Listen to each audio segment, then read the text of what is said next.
Treballen per enllestir-ho tot abans que arribin els primers clients a la terrassa Mascladís del Pou, al barri de Santa Caterina.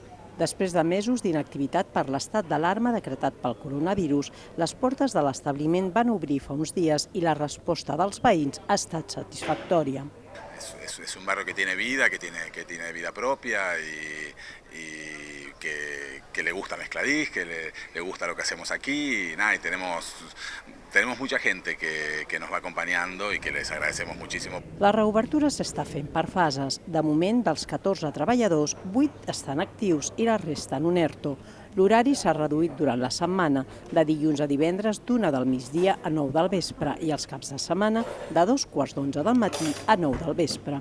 A més, s'han posat en marxa un seguit de mesures per garantir que l'estada a la terrassa estigui adaptada a la normativa sanitària. Hemos reducido dentro el número de mesas para que haya más espacio, nuestro equipo utiliza mascarillas, tenemos a disposición el gel, vamos haciendo toda la lógica de los mecanismos de limpieza que son necesarios, bueno, todo lo que cuide a nuestro equipo y cuide a la gente que nos viene a visitar. A Mezcladís del Pou, de moment, s'han eliminat els elements compartits. No es pot accedir als lavabos públics ni tampoc a la carta de menús física, que ara està a disposició dels clients amb codi QR o bé a través d'una pissarra.